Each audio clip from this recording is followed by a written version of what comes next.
Good afternoon. I'm glad to see you here. Some of you are real familiar faces to me. Others of you are new faces to me. I'm Carmen Salazar, the IRB chair. I've been in this role since last January. So this would be my first opportunity to do an in-person training for faculty, staff, students. And the first thing I wanted to let you all know, because of course one of the things we'll talk about is informed consent, is that we're being filmed. And I want you to all be aware of that. And the rationale for that is so that we have this as a learning tool for teachers, for faculty who are perhaps teaching a research course, and they want to be able to show their students this event. So it's a resource that we're putting together, and if any of you are uncomfortable with being filmed, just put your hand up, and I think our cameraman will just avoid filming you. So you can just, he's right back there, so you can just let him know. Okay, well, so far nobody raised their hands. All right, now there's been a sign-up sheet going out around with your name. The other thing that will be happening, I think, is very shortly, Mona Gilly, who's in the Office of Sponsored Programs and is helping out today, will be sending around another list, and that's for you to put your email address on there if you would like a copy of the PowerPoint show that I'm going to be sharing with you today. We may or may not get through the whole thing, but I like for you to have something you can take away with you, and it's a whole lot easier to simply email it to you than to give you a printout of this thing that you'll stick in a drawer and might not ever use again. Okay, so if you would like that, the list will be coming around. The other thing I'd like to do before we get started on the actual content is to kind of get a sense of the temperature of the group. Any good group leader wants to know, so who's in my group? And like I said, I look around and I can see some familiar faces. I know some are faculty, some are students. We have 2 IRB members here and a former IRB chair. So we have everywhere from been there, done that, to this is totally new. So what I like to do is get a sense of the temperature of the group. So if I had a Likert scale that I had up on a board here, and I said 1 was don't know nothing about IRB, and 5 was been there, done that, there's nothing you can tell me at this point that's new under the sun. How many of you would put yourself at 1, don't know nothing about IRB? Aha, okay. Okay, good to know. Anybody at a 2? You at a 2. Oh, some of you are lying. You're not at a 2, but okay. I mean, you're better than a 2. Okay, how about some of you in the middle? You kind of know some, but there's okay. Kind of know some. All right. How about the 4s and the 5s? Okay, I see some 4s and 5s. All right. Well, this is good. I'm hoping that there'll be a little something for everybody in here. Probably for the 5s, it's like, no, just enjoy the ride, you know, because you know this stuff already, and you could probably be up here doing this. I know several of you could. But what I thought about was, well, what are the most essential things I can tell you and share with you in a 2-hour span? And so I picked what I thought might be the best thing. And we're going to see if this is true or not. But I thought, well, one of the things you need are some basics. So what's an IRB? Why do we concern ourselves with ethical principles? The protection of human subjects. What's a little piece of history? But also, I know you're all here, many of you who are students. I should ask, how many are students? Bunches. Okay, so you're all here saying, but I just want to know how to do my protocol and get through the process. Okay, so there'll be some of that as well. You have a handout that you received when you came in, and that's going to give you a little extra detail on a few things. It's going to tell you, first of all, who's on the IRB. I think the next page tells you, let me see, I think it might be our brief history. We're going to talk a little bit about the history of protection of human subjects, and sure enough, you've got a little brief history of research ethics there. So I'm not going to tell you whole bunches about it. You can read about it, and much of it's common knowledge these days, but it's a good idea to know what it's all about. Then you're going to see the checklist that we use to make sure that everything's in place before it actually comes to the IRB. There's the review process where we have at the grad school, your protocol gets checked according to this checklist. And then at the end of that, you're going to see there's lots of information about the online training that we also offer. This workshop does take the place of that online training. So, but just in case you want to know more about the online training, there it all is as well. So, what about these IRB basics? Okay, so we're going to take a look at some things like the common rule.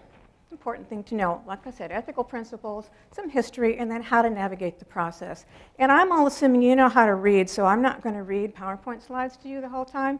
These are mostly just to kind of keep me on track and give you something to look at. Okay, so what about the common rule? We talk about the common rule, and there are upcoming changes to the common rule, but it's helpful to know what that is. And first of all, what we need to know is that there are federal regulations for the protection of human subjects. And when we talk about the common rule, we're saying that the federal regulations codified in Department of Health and Human Services 45 CFR 46, which is a series of numbers and acronyms that you're going to see a lot. This tells you what this is. This is for public welfare and protection of human subjects. You have a link to go and visit these federal regulations. And they're quite lengthy, but they are indeed what IRBs look at to make sure that we are in compliance, to make sure that you are indeed fulfilling the requirements for protecting human subjects.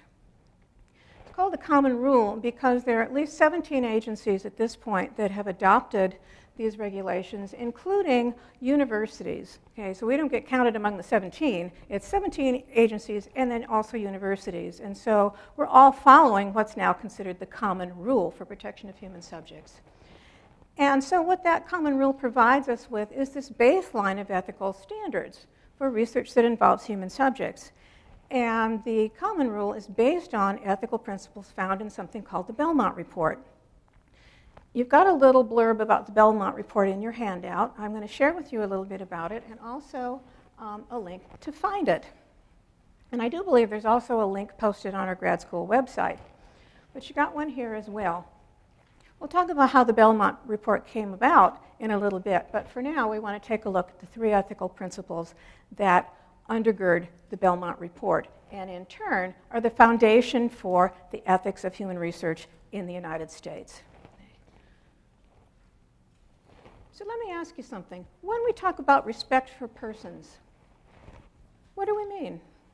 Any ideas? Respect for persons?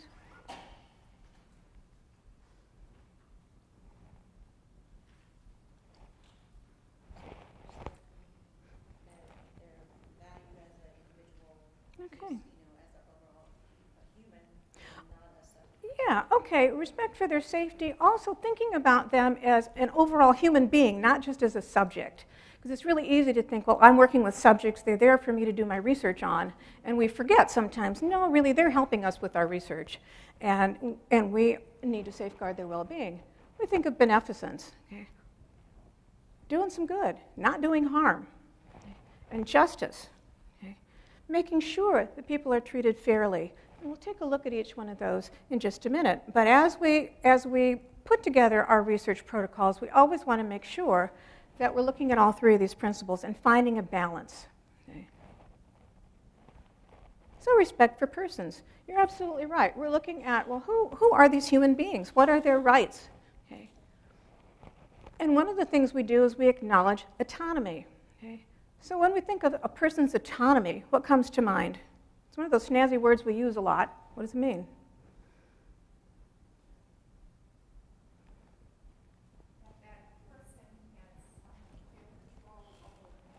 Okay, yeah, that person has a measure of control over themselves and over what happens to them. In this case, what happens during the research. Yeah, okay. That they can make decisions for themselves, that they are capable of making decisions for themselves. We want to protect those whose autonomy is diminished. Now, who might be unable to make full, informed decisions for themselves? Any ideas who that would cover? Children. Okay. Who else? Okay, mentally impaired. Absolutely. Yeah. And so we want to make sure that we are safeguarding their right. Voluntary participation. We want to make sure that we're giving them enough information to know what it is they're signing up for. One of the foundations is informed consent. We'll talk about informed consent a bit more real soon. Beneficence. We keep them from harm. So we're concerned about things like, do they feel unsafe? And I think you brought that up before. We want to make sure they feel safe. Okay. Do they feel coerced to participate?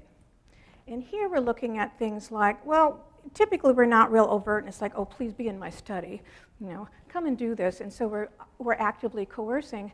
But it could be the kind of relationship we have with them. What might be a potential imbalanced relationship so that a participant might feel like they really have to participate in the study? Go ahead. Yeah, okay. If you're a teacher, you're trying to get students, they're going to think, oh, well, I better participate. So it's not real free. Prisoners, yes, prisoners indeed. Okay, so anybody who feels as if they really must or feel as if they're being pressured to participate, we want to be careful that they're not feeling that. And what are the repercussions if they decide not to participate? Are they indeed free to say no?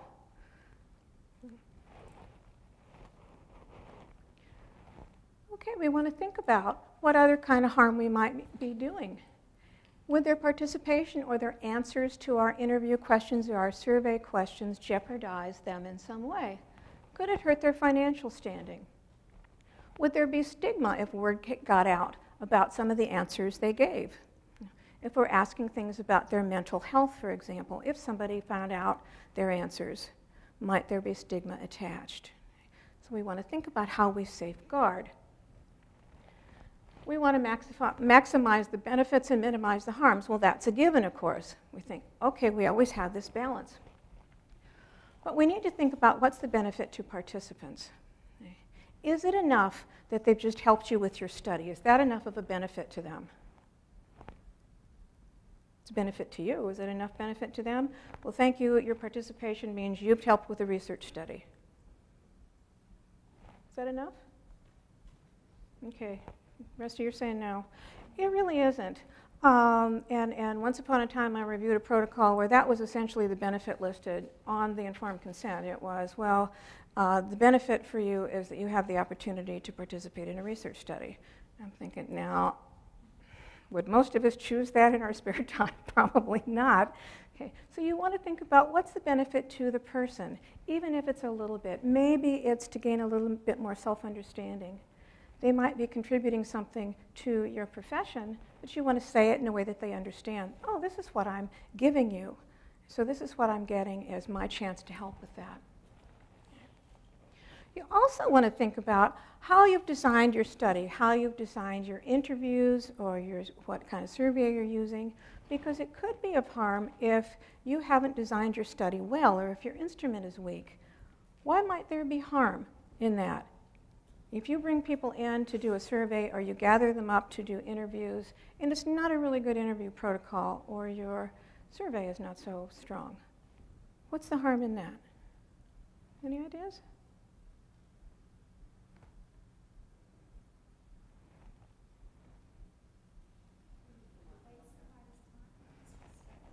Say it again?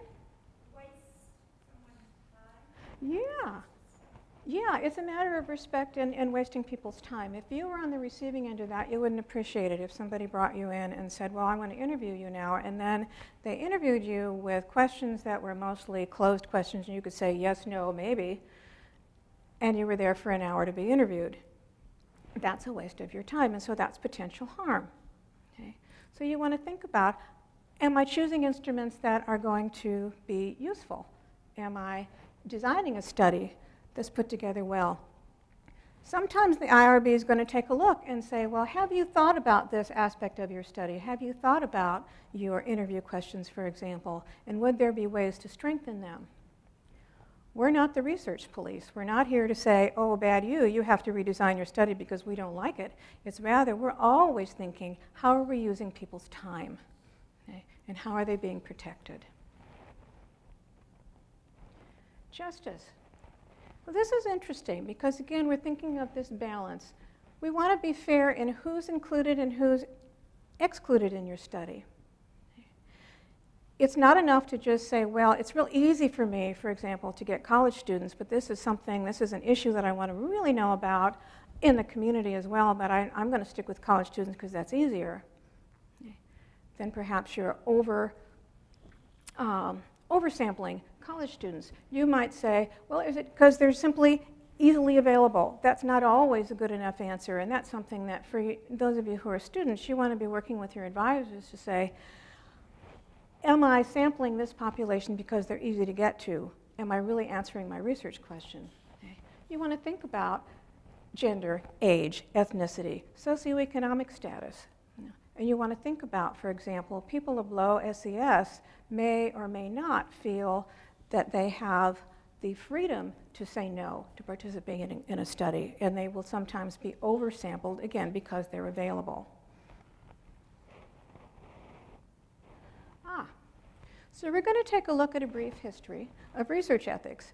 And the reason we're going to do that is because when we take a look at the 3 ethical principles we just talked about, we kind of wonder, well, so why do we need to keep these in mind so much? And when we take a look at the history, we can begin to see there was a period of time in our research history where those principles were essentially not attended to. And some of these, again, some of you will look at these and say, well, I already know about this. But it's useful to be reminded. One of the first things that comes to mind is, of course, Nuremberg and the doctors' trials. Okay? Because we had doctors in the concentration camps doing experiments on prisoners without their consent, leaving them crippled or dead. Okay? And the result of the trial is the Nuremberg Code, which then solidified this idea that voluntary consent is essential. So that's like a foundation, voluntary consent. We can't coerce people. We can't put them in a study and not tell them what's going to happen to them. They need to know when they begin the study. Probably you all already know about the Tuskegee syphilis study.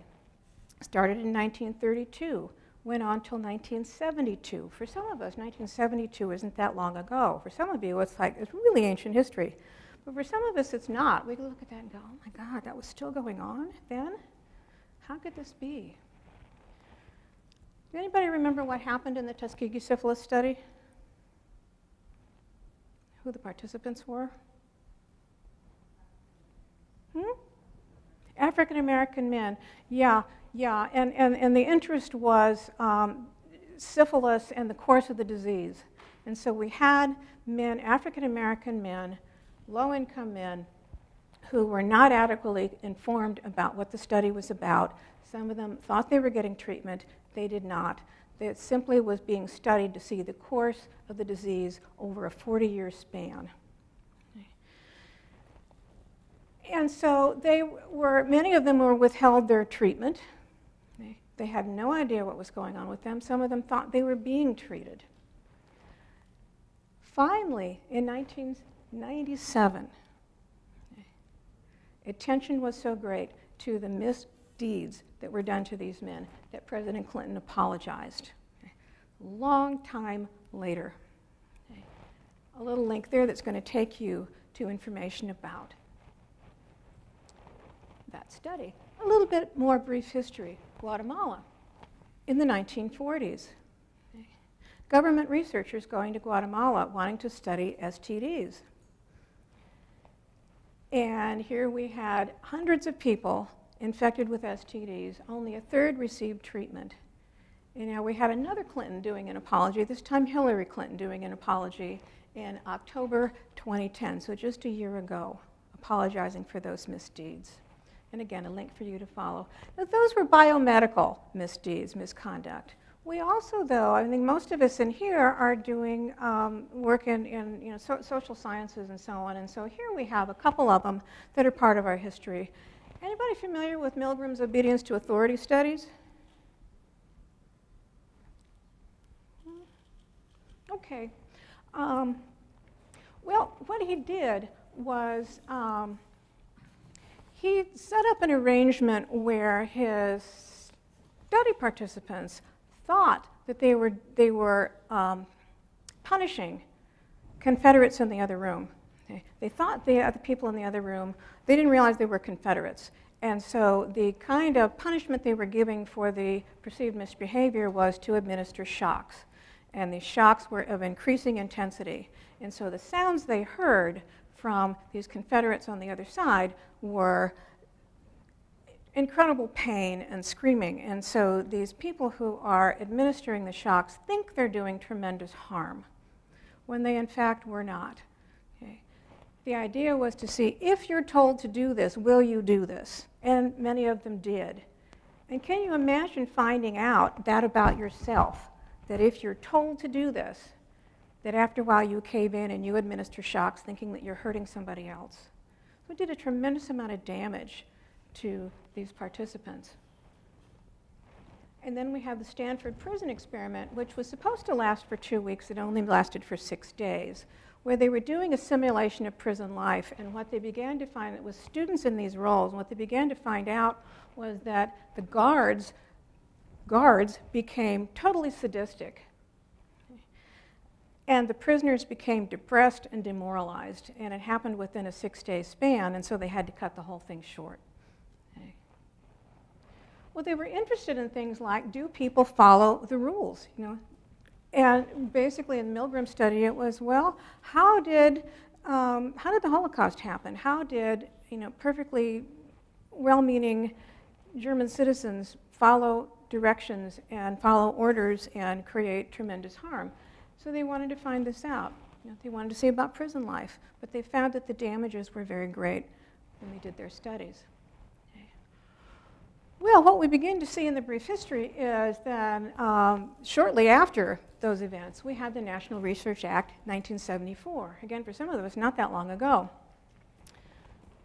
From there is the Commission on the Protection of Human Subjects, and the Commission is who drafted the Belmont Report. And so we didn't have the Belmont Report till 1979 that really outlined those ethical principles. At this time also, IRBs are established. And when I was reading through the brief history and said, wow, IRB's not until 1979. Geez, I always had thought they've been around forever. Clearly they haven't. So what do IRBs do? What's the purpose of an IRB? Any ideas besides giving you a hard time about your protocol?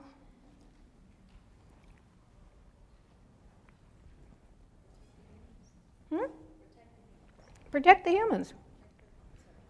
Okay, protecting the subjects. Yeah, making sure that that's done. And in a way, being a mediator between the researcher and the participants.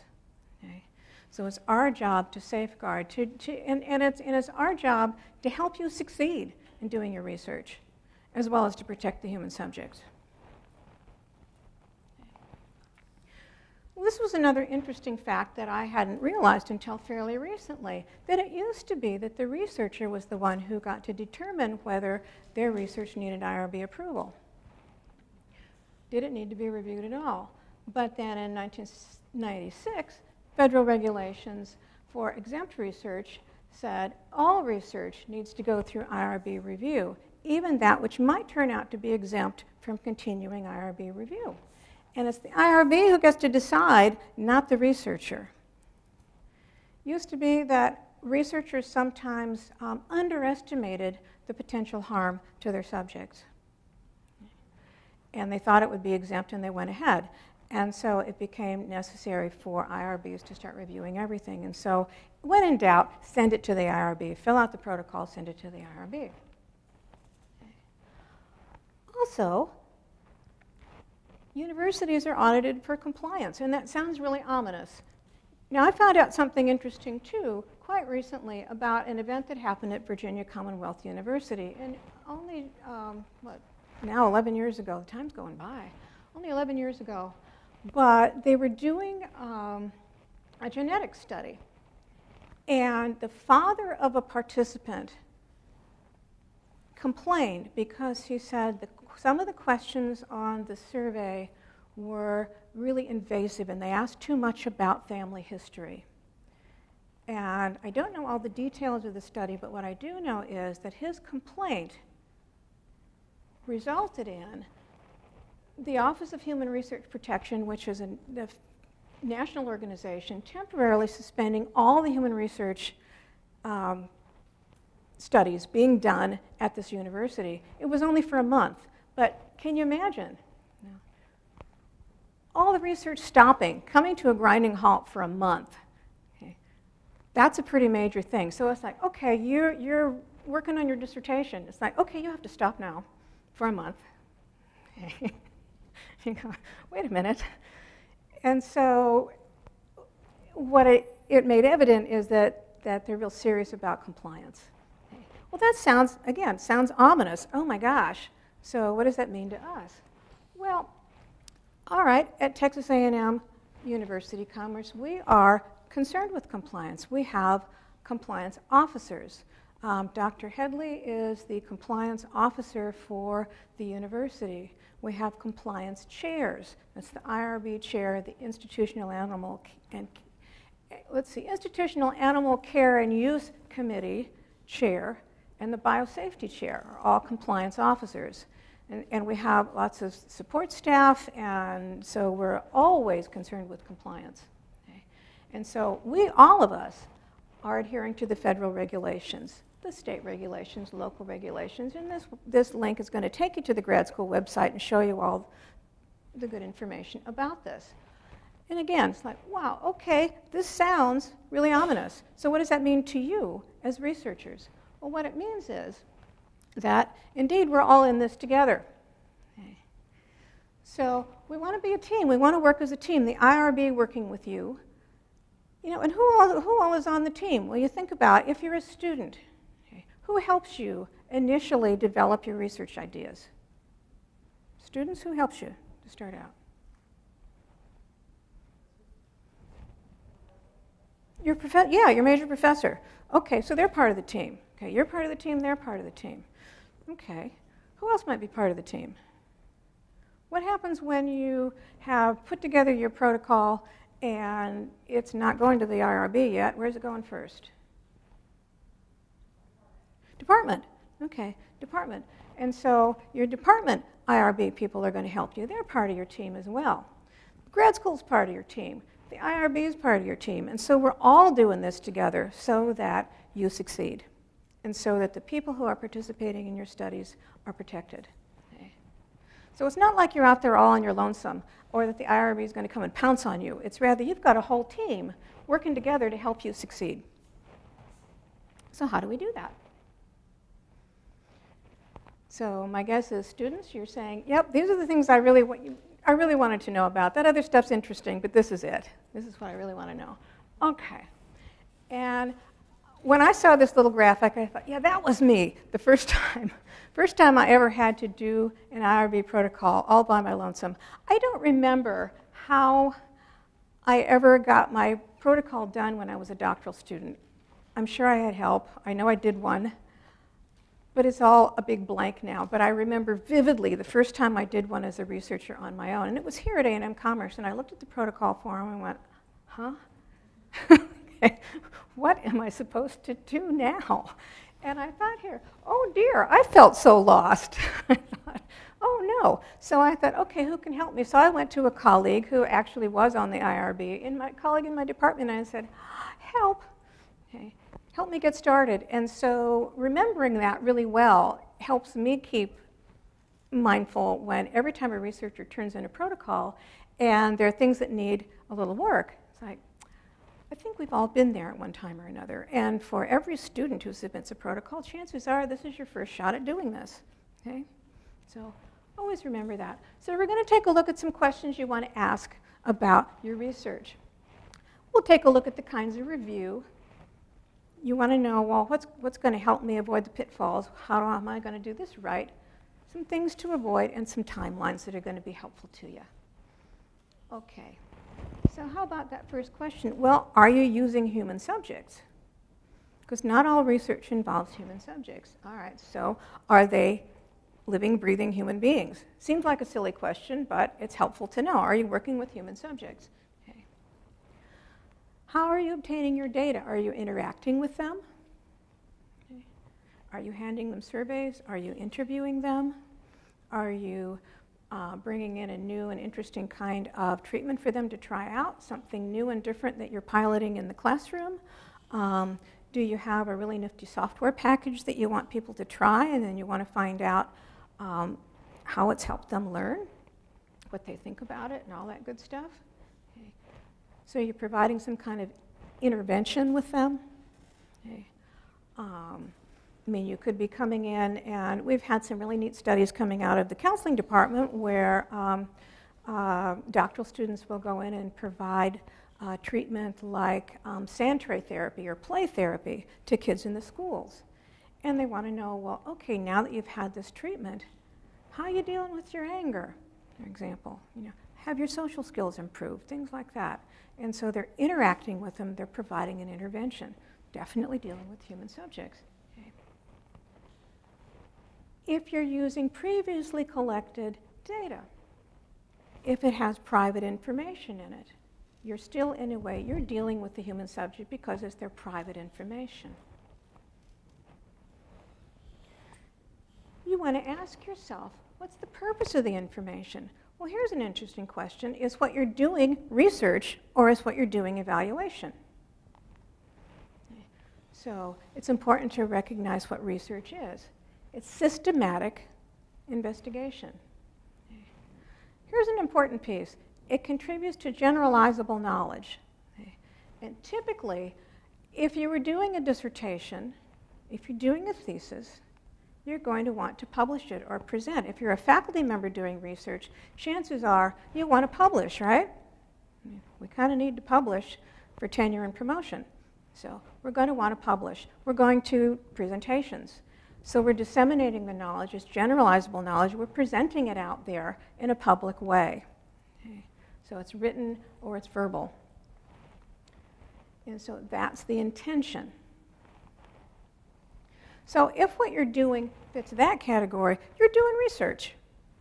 But if it doesn't, take a look at this. It could be evaluation. So are you using this for planning? Do you have a program that you're using that you want to know how to do it better? Are you trying to figure out, is this indeed a valuable program that we're using? And you don't plan to replicate a study. You don't plan to disseminate it publicly. You're not going to present it at conferences. You're not going to write up an article and publish an article. It's simply going to be used within the system that you're working in. And if that's the case, then what you're doing is evaluation.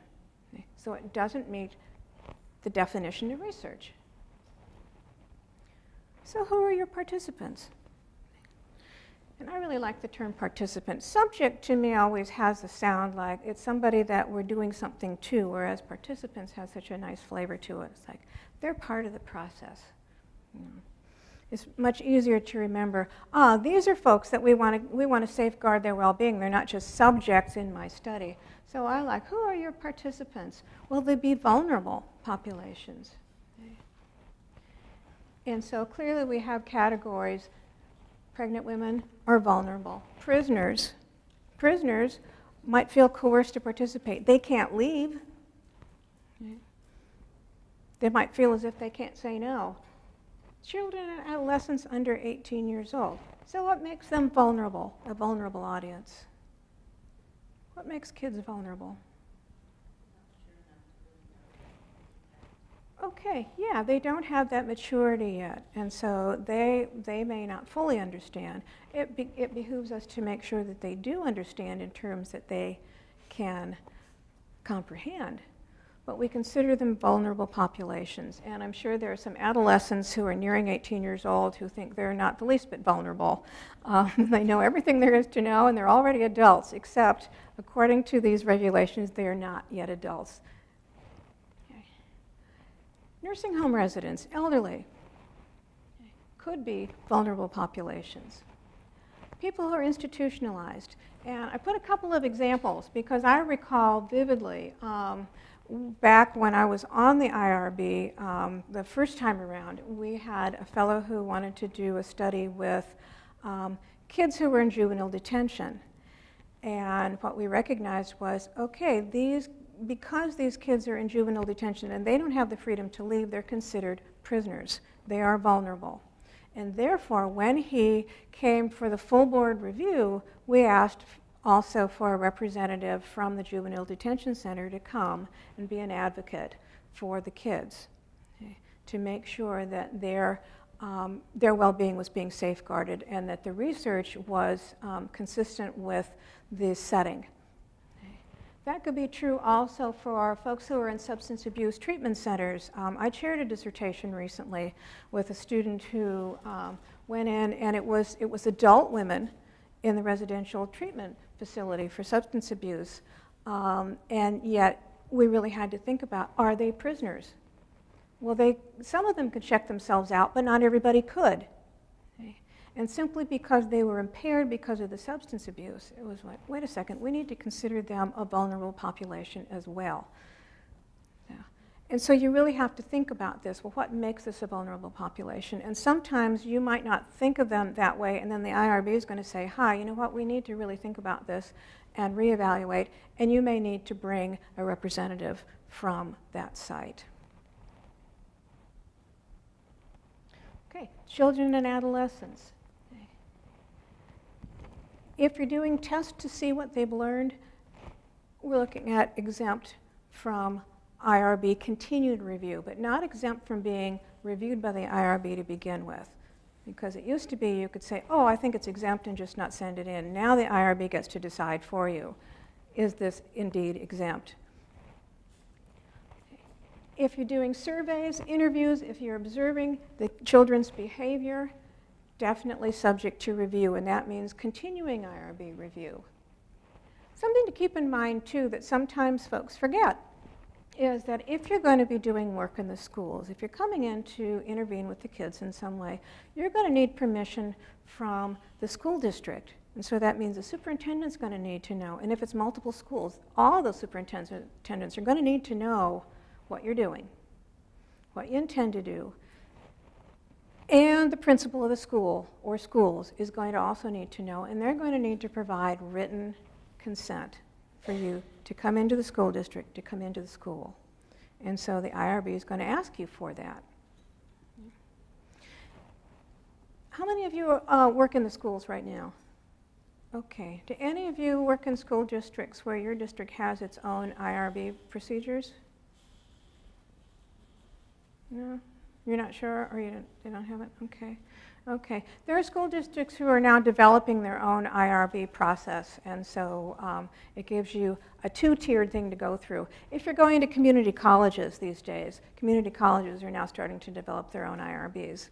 Kind of interesting. And so it means that there's cooperation going on between sites. But at the very least, if you're going to go into the schools, you're going to need to have permission.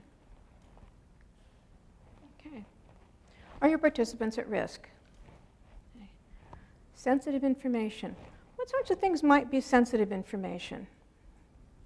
Any ideas?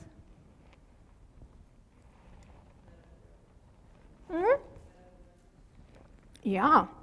Medical records, you want to know about their mental health. That could be pretty sensitive. Whoops. You're asking things about sexual orientation. That gives you an idea. Drug use. Lots of different things. Okay. Could be pretty sensitive. Okay. And with this information that you're gathering, are they then at risk if the information came out? Could they lose their jobs? Is it going to damage their reputation? I mean, you're taking steps to make sure that the information doesn't get out, but what if it did? So you really want to think about, could they lose their jobs? Okay. What's going to happen if this information gets out? Okay. Is it voluntary, and is their participation anonymous? Okay. Well, it needs to be totally voluntary, meaning they can decide not to participate at all. What if they decide first that they're going to participate, and then they decide they change their minds later? Is that okay to do? Yeah. They have to be able to drop out of a study at any point when they say, you know what, oh, I thought I wanted to do this, but I don't think I want to after all.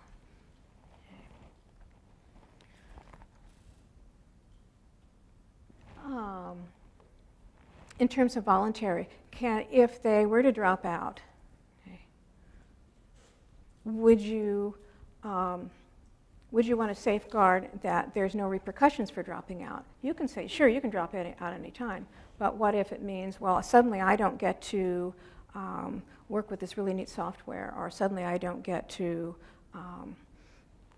I don't get to do things with the rest of the kids. That's going to be something that's a penalty. So you want to make sure they can drop out without penalty. Okay? That it's not going to affect their jobs, for example, if you're coming into a workplace and you're doing a questionnaire. You want to be sure you're not collecting, identifying things like social security numbers, okay? Names and addresses. Okay? We're going to talk in a minute about confidentiality versus anonymity. Okay? But right here we're talking about anonymity. Data is reported in ways to assure anonymity. So anybody want to take a guess at what's the difference between anonymity and confidentiality?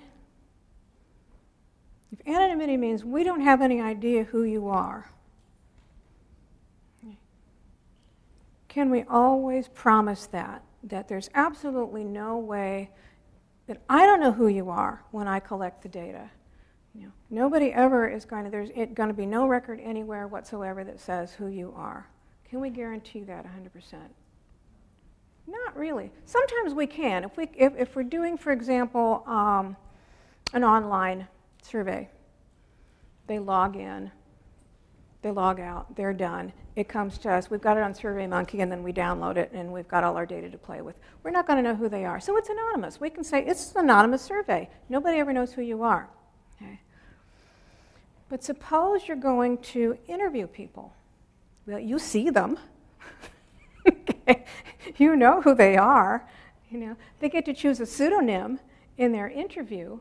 So when you write up your results or when you send your tapes to the transcriptionist, they're going to only know by pseudonym, but you know who that person is. So can you promise them anonymity? You really can't. Okay? But what you can do is say, I will take every step that I can to maintain confidentiality. Okay? So that's the difference. Okay, so things that we might question. If you're doing pre- and post-tests, why might we question that? That's a real normal thing to do. Why might we question pre-post-test? Any ideas?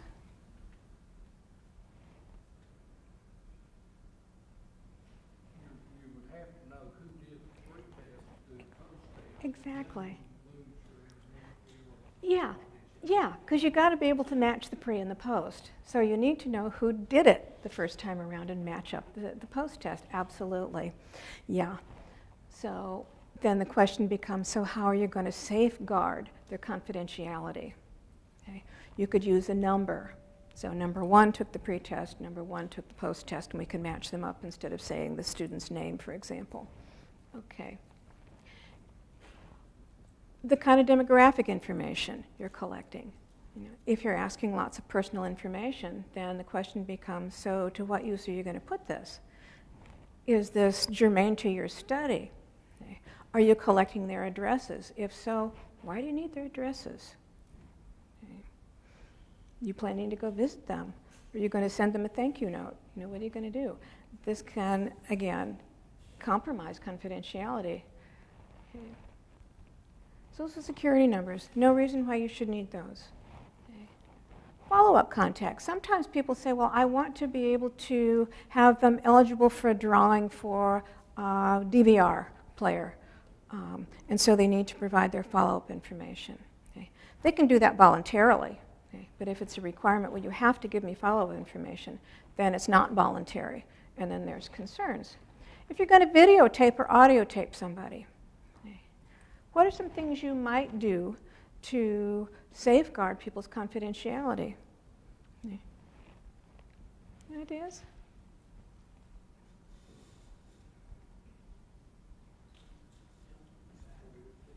Say it again?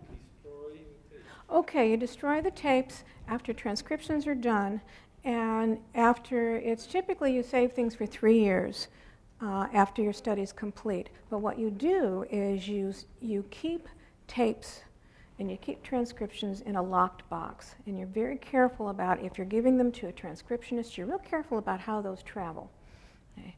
And who's doing your transcriptions and so on. Yeah, Fred, I think you had another comment. Mm-hmm. You could do that too. You could film them from the back so their faces never show. That's a good idea. You can do that. Use of pseudonyms. You know. And care that you never talk about anything that's going to give identifying information on the tape itself. Okay. So should you have it transcribed, the transcription is not going to be able to put two and two together and figure out who this person is. Okay. Demographic information, you can do categories for like ages 40 to 50, 60, 70. You don't identify if you have only one person that's 56. Right, and then you go, oh yeah, I know that one. Yeah, exactly. I know who that one was. Yeah, exactly. That's a good idea. Categories, those work really well. And when you're video or audio taping, you know, if you're working with people individually, it's easier to maintain that confidentiality because you're taking you're using the pseudonyms. You are making sure your transcriptionist is real careful and all of this good stuff. But it's just you and that one person. Suppose you're doing a focus group and you want to tape the focus group. Can you promise anonymity? They're all in a room together and you're filming them. Okay. No, you can't. And so that's always going to be a question that we ask if you haven't already described it in your protocol. Is, okay, so what steps are you going to take with your group? Okay. Because you can't control what your group members are going to do once they leave that group. They could go out and say, you know those people in my focus group, and there's this one, and she said this, and that's who she is. No, you can't control that. What can you do, though? If you're coming in to you're going to interview a group of people, what could you do?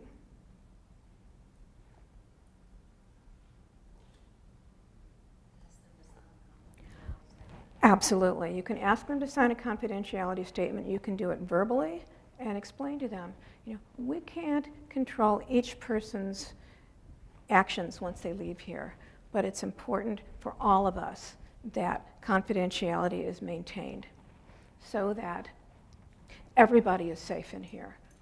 You inform them ahead of time that they're going to be part of a group, and they can decide they don't want to be part of a group.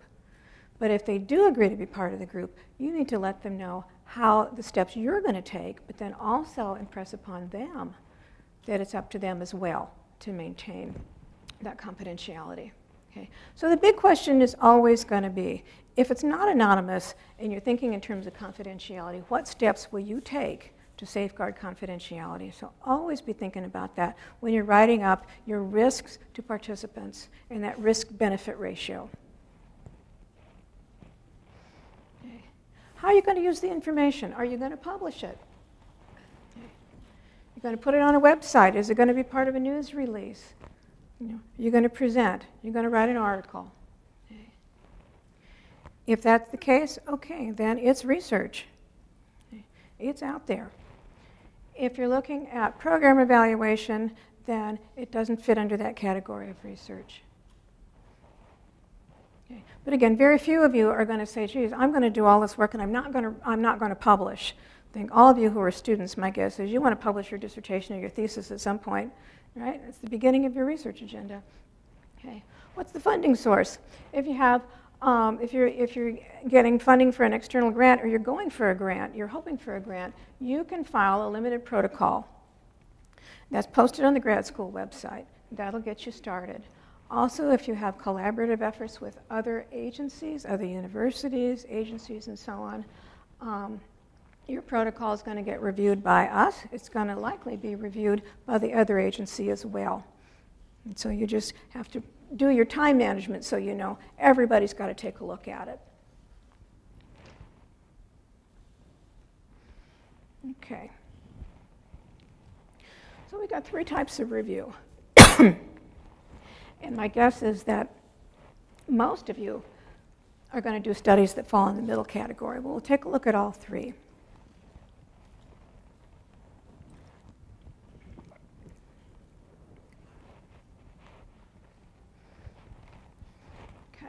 First one's exempt. First one's exempt. Okay, and there are real specific guidelines that tell us, well, what's considered exempt? Okay. But even if you were to look at that list and say, yep, I think mine's exempt, would you need to submit an IRB protocol? Yeah, you would. You would. Okay. So if it's an instructional strategy in its normal classroom settings, then it could be exempt. Okay, you could fall under that category.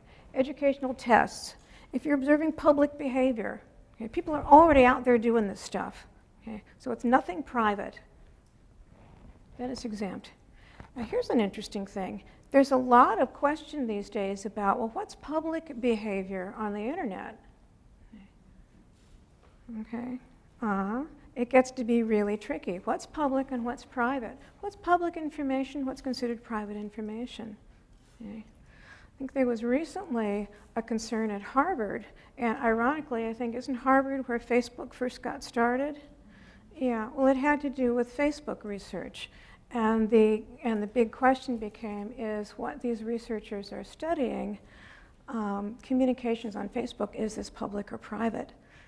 And so it really got their IRB in a tizzy thinking about this. And so what it's pointing out is, geez, you know, what we thought about was a really clear line between public and private is getting really blurry.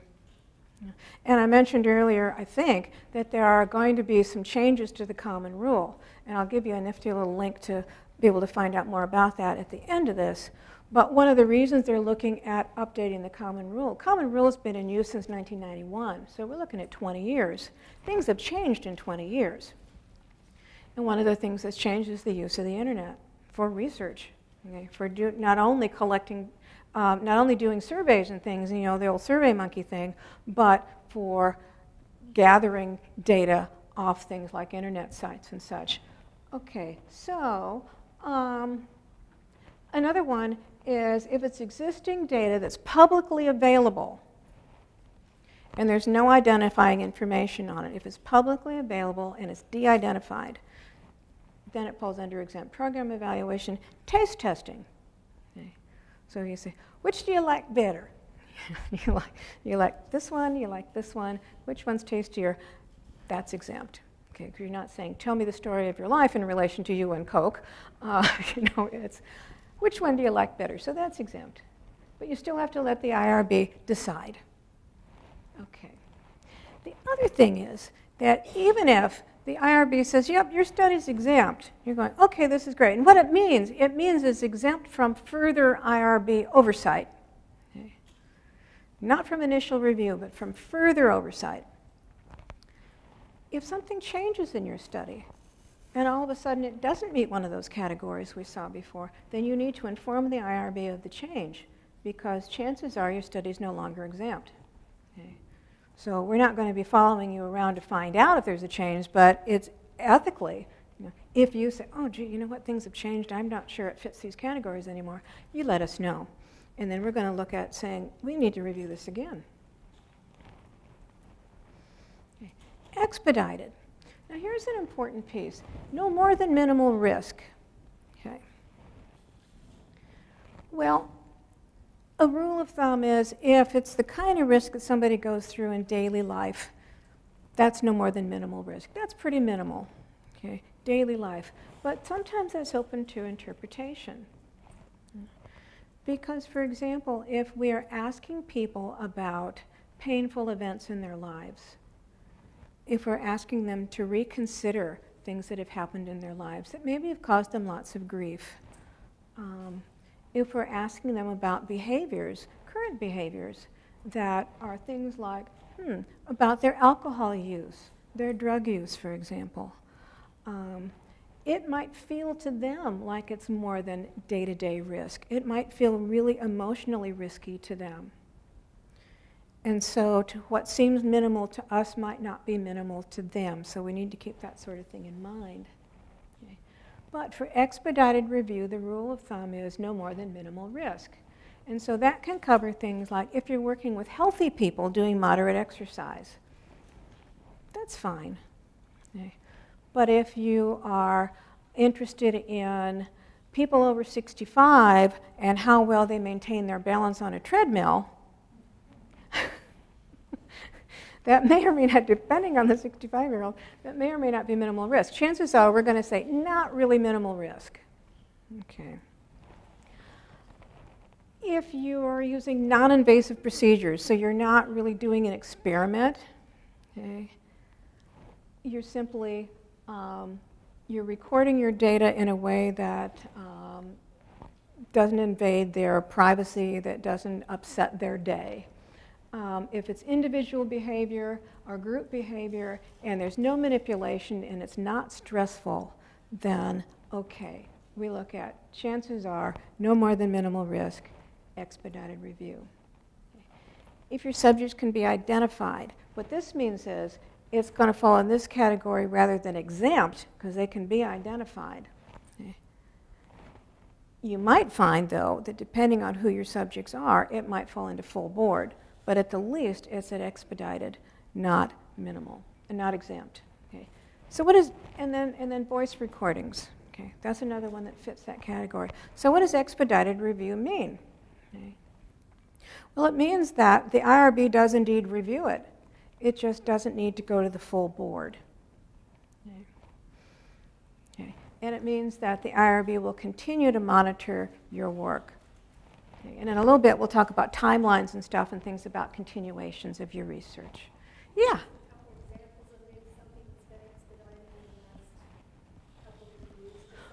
Oh, sure. Yeah, there's lots of them. There's a whole series of really neat ones being done in the Department of Psychology, Counseling, and Special Ed about global citizenship. And essentially, the researchers have crafted a series of questionnaires that they ask people about their sense of self as a global citizen.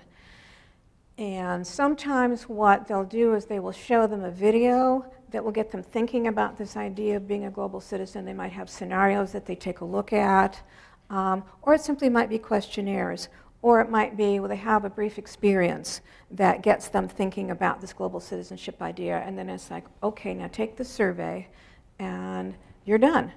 And so that's really low-risk stuff. So that would clearly be an expedited review. Let me see if, oh, there's so many of them. I love your question, but I'm like, there's more. That was one example, and there's lots of those that are coming through.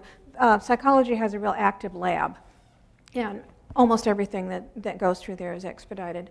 Let me see. If you were going to, let's see. Well, I can give you an example of one that one of my students did. Actually, she's doing finishing her data collection right now. And we were kind of on the border between, is this full board or is this expedited? And it ended up, this was before I was the chair, the chair at that time, Dr. Reed, decided, no, this falls under expedited. She is interviewing people who used to be in cults, that they were born into cults and then left. They're all adults, and these are all people who left voluntarily. And so she's interviewing them about their experiences kind of in the world outside of the cult and how are they surviving and what sorts of things would it be useful for counselors to know in working with cult survivors. And there was the concern that maybe they're vulnerable population, but she documented how she was going to safeguard their sense of not only the confidentiality, but to help them feel safe about being interviewed about this topic. She was going to minimize their fears. And because she did that, it was decided by the board that this is expedited review, because it was adults. She's interviewing them, but she's maintaining their confidentiality. She's taking steps to increase their feelings of safety and so on. Does that help? Okay, that's a great question.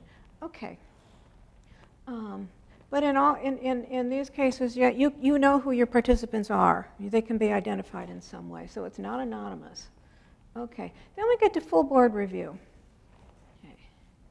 And so if there's more than minimal risk, now sometimes what will happen is a researcher will submit a protocol and they'll think it's no more than minimal risk, and we'll take a look at it and say, you know what? Yeah, it's more than minimal risk. The question then becomes, does it need to go to the full board, or is it sort of in between? And it's going to be looked at by a select number of the board. That's sort of an in-between category that doesn't have a name. Okay. So there have been cases where we're like, yeah, okay, it's almost expedited, but not quite. And so I'll invite other members of the board to take a look at it, but it doesn't require a whole meeting of the board. When we do full board review,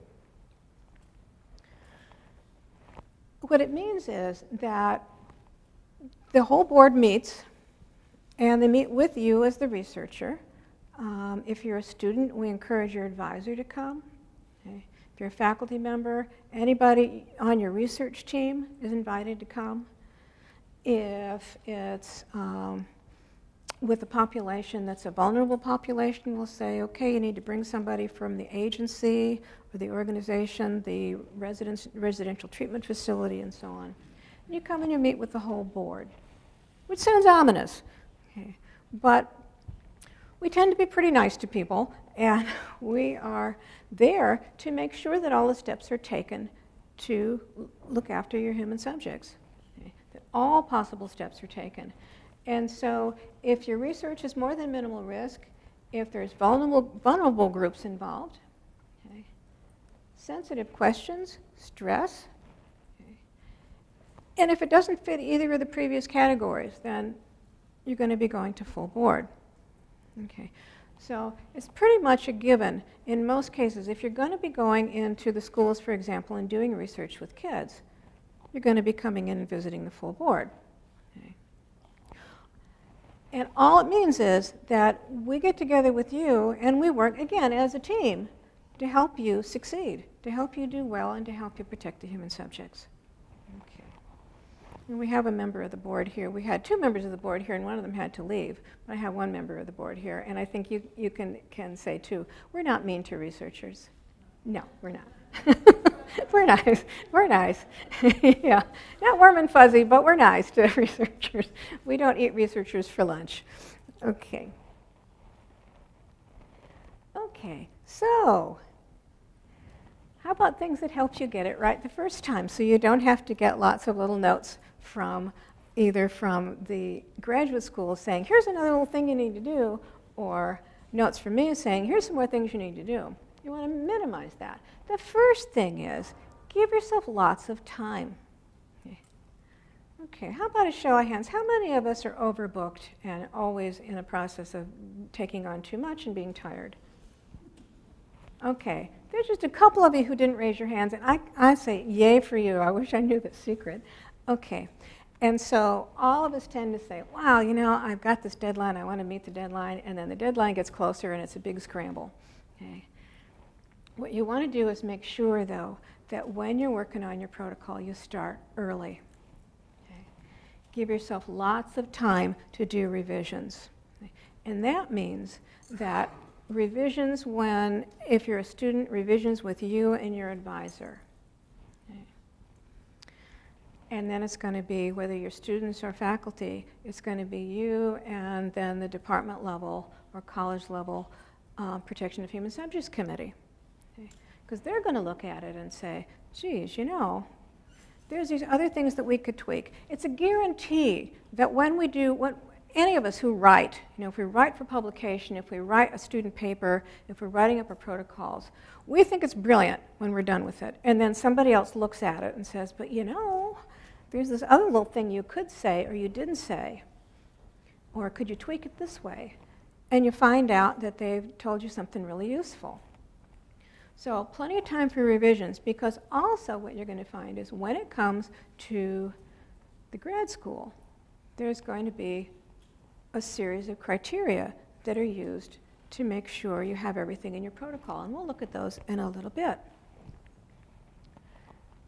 Then it's going to come to the IRB chair, and chances are there'll be at least one revision there as well. So give yourself plenty of time. Don't say, geez, you know what, I'm going to start my research. Okay, what's today's date? The 11th. You say, I'm going to start my research on November 1st, and I'm writing my protocol right now. Probably not going to happen. Okay? Probably not going to happen, because you're going to need to allow those times for revision. So give yourself plenty of time so you're not unhappy when you can't start on your unrealistic date. Here's a tip. Get somebody else to read it for comprehension. Now that's going to be your whole protocol, not just your informed consent, but your whole protocol. Get somebody to read it and see, does it hang together? Okay. Do they understand what it is you want to do? Because sometimes we get really involved in our own particular area of expertise, and we write and write and write, and it's like, okay, I'm kind of writing for a closed audience. You know? And what you want to remember is that the people who are going to review your protocol are from all different disciplines. Okay. So we might not know exactly what it is you're going to do unless you spell it out real clearly. Okay. So have somebody else read it. Okay.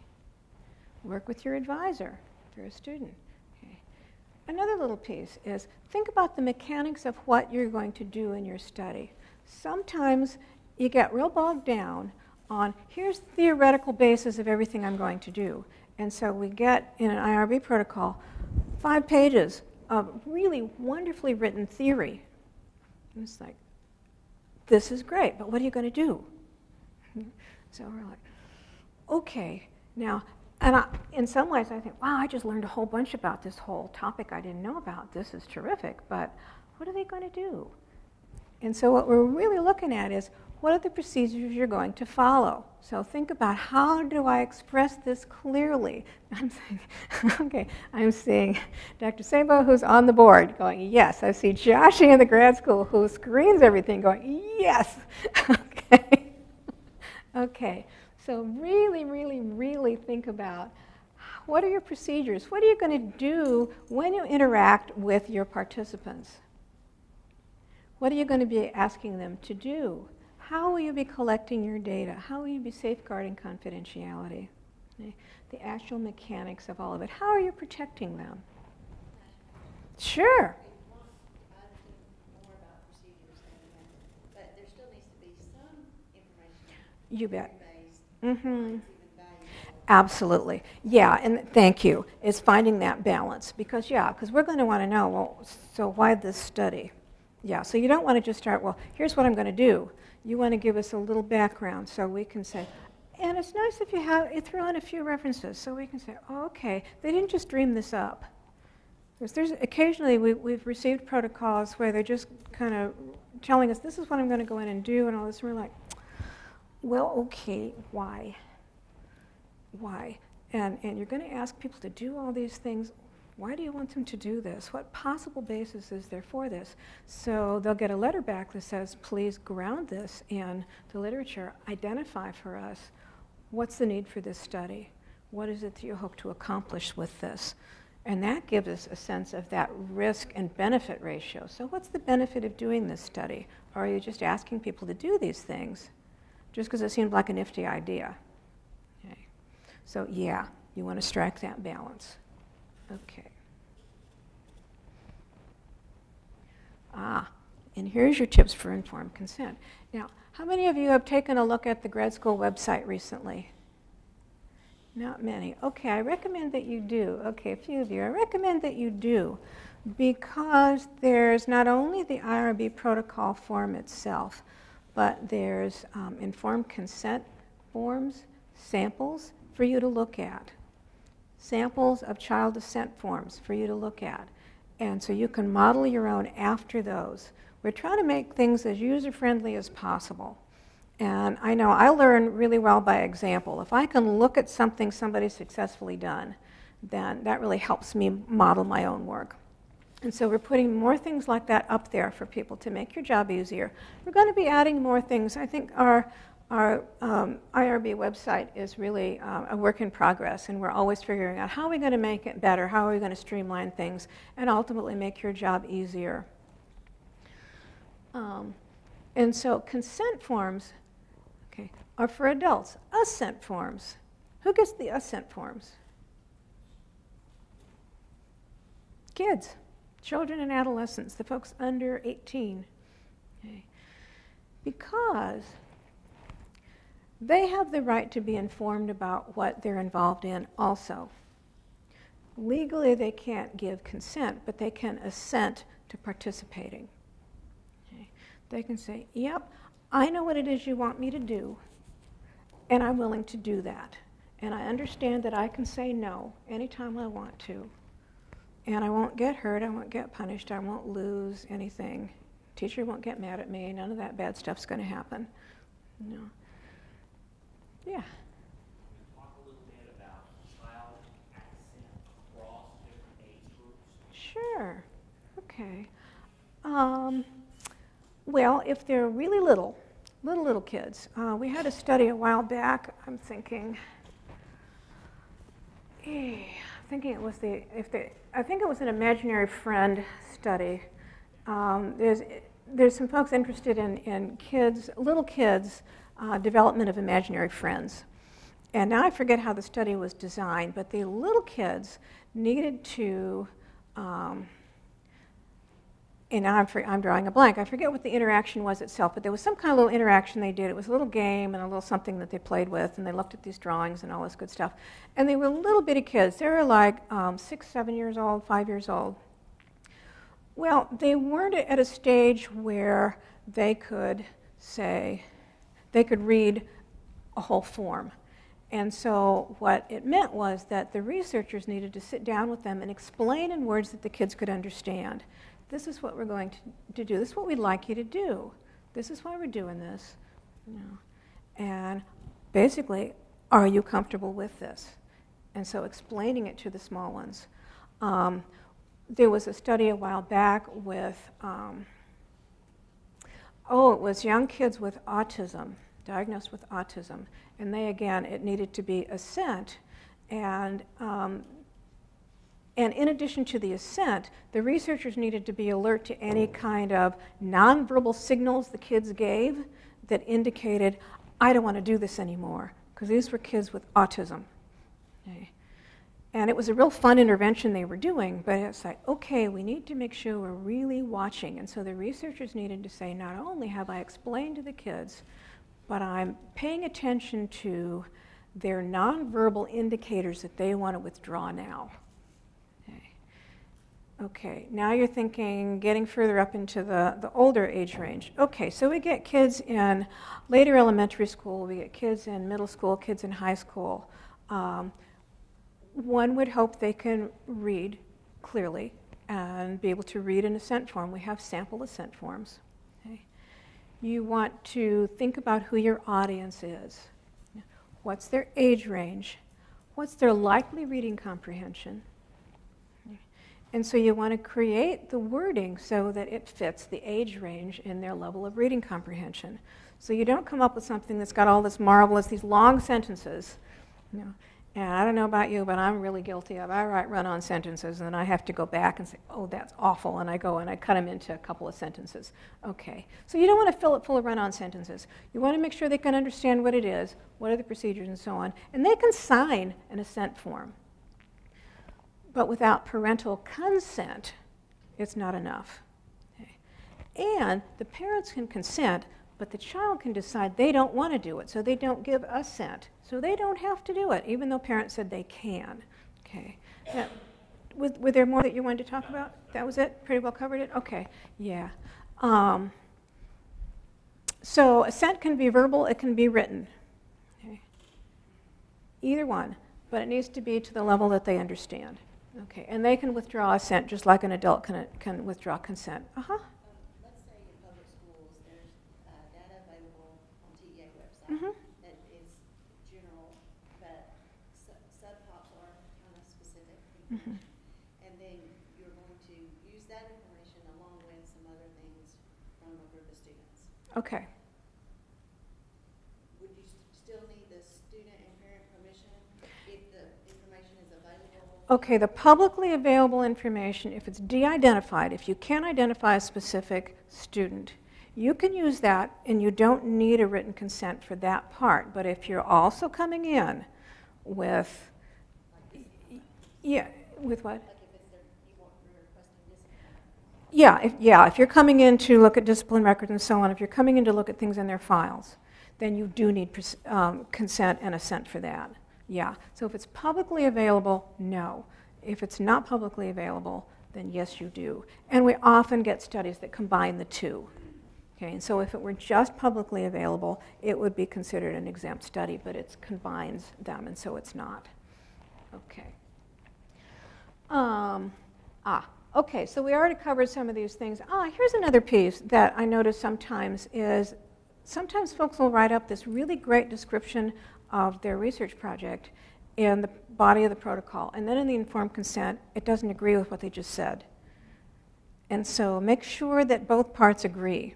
Because whatever it is you say you're going to do, then you want to let your participants know, this is what I'm going to do, and they need to match. Okay. Okay.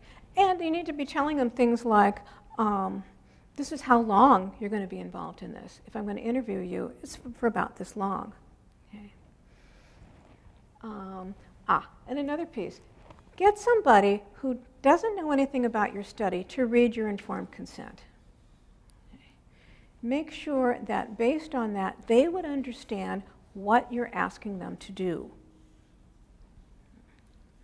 One of the handiest things you can do, because you would be amazed at how many informed consents we get, where it's like, yeah, I don't think I would know what you really wanted me to do, and how long you want me to be involved in this, and just what my risks are. So have somebody proof it for you. And we kind of covered this already. The language in your consent form. Be careful that you don't get into really flowery language or really complex language. Okay. Look out for acronyms, because I think all of us are real familiar with the acronyms of our own profession. Okay. I will never forget, when I came here to Commerce, I had not worked in the schools, and I started working with trainees and faculty members who do a lot of work in the schools, and I was hearing about IEPs and all kinds of things. I'm like, what are those?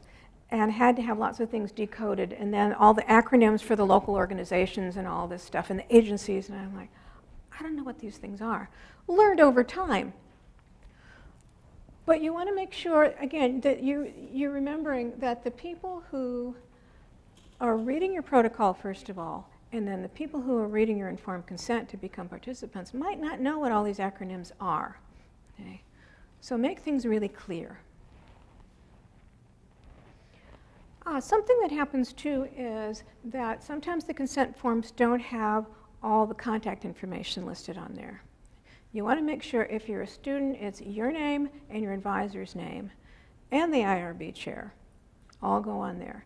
If you are a faculty member and you're with a research team, have you and your co-investigator both listed on there and the IRB chair. Okay.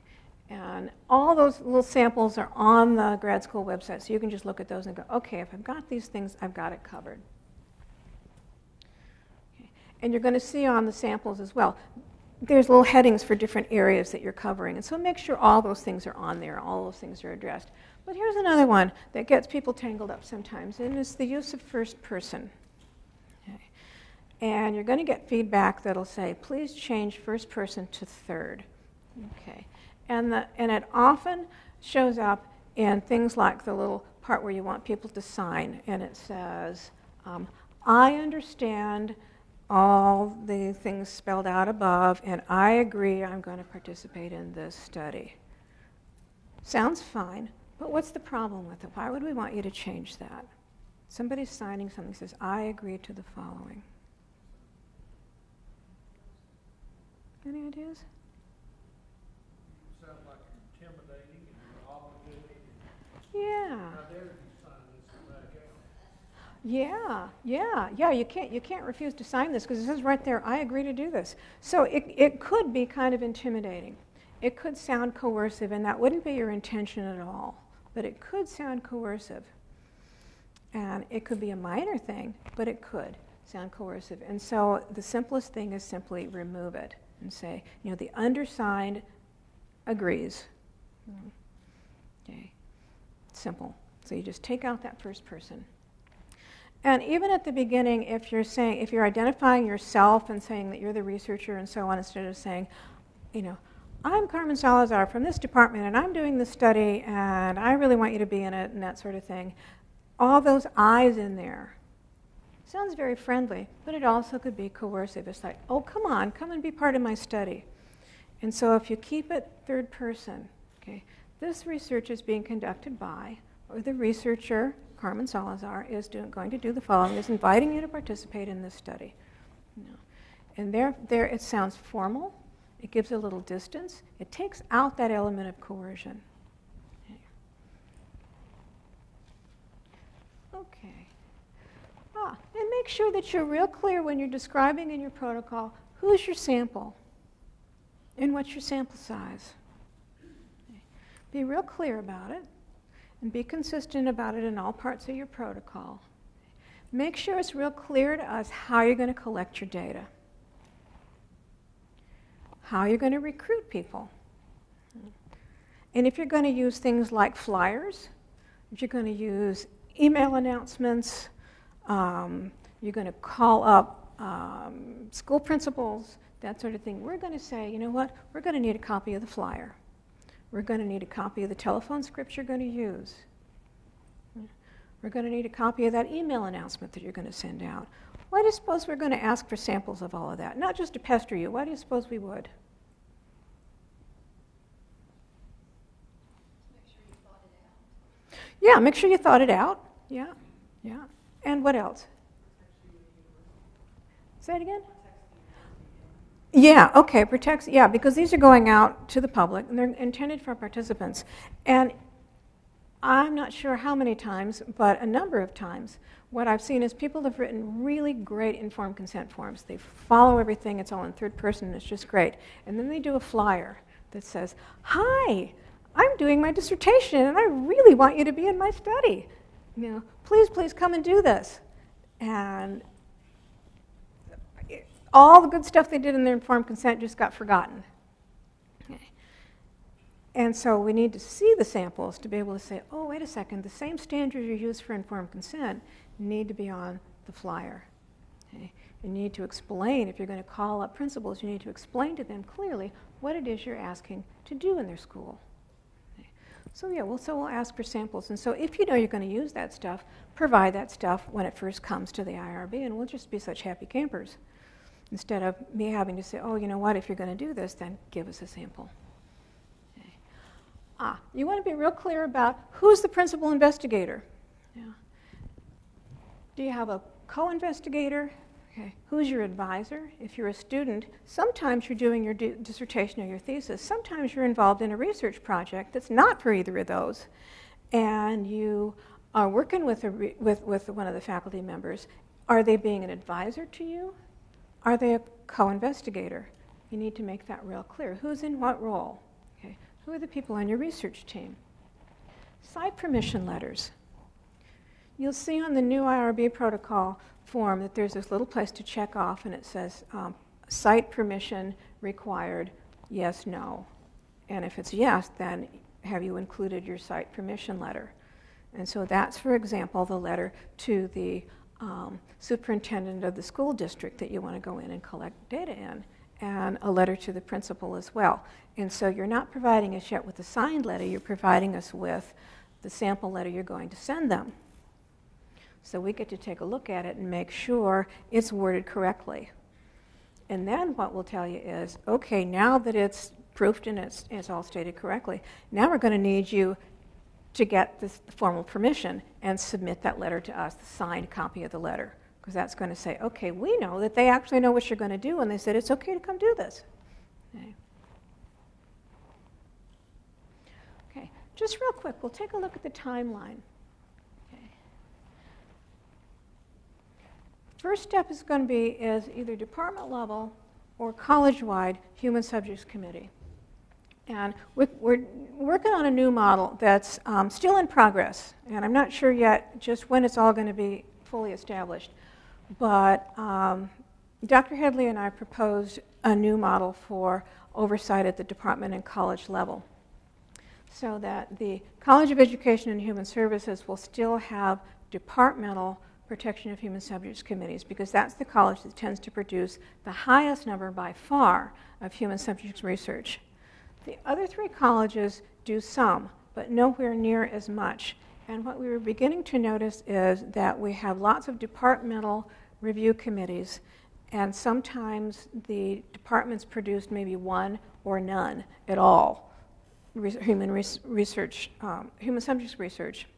in a 2-year span. And so we proposed that for 3 of the colleges to have college-wide review committees instead of departmental ones. And the deans thought that was a spiffy idea, and so we're moving into that model this semester. We've just begun to identify who those college-wide committees are going to be composed of and getting that put into place. Okay, so if you're from College of Business, College of Humanities, or the College of Science, then you will likely be submitting to a college-wide committee pretty soon. But that's where it goes first, before it ever comes to us. And they have a chance to review and give you feedback. Okay. And they could send it back to you once, they could send it back to you a couple of times, and until it meets their satisfaction, it doesn't come to the grad school at all. Once they've cleared it, then it goes to the grad school. It doesn't come to me, it goes to the grad school. Okay. You're going to submit it to the Office of Sponsored Programs. Okay. And so what will happen there is your protocol will get logged in. It's given a number.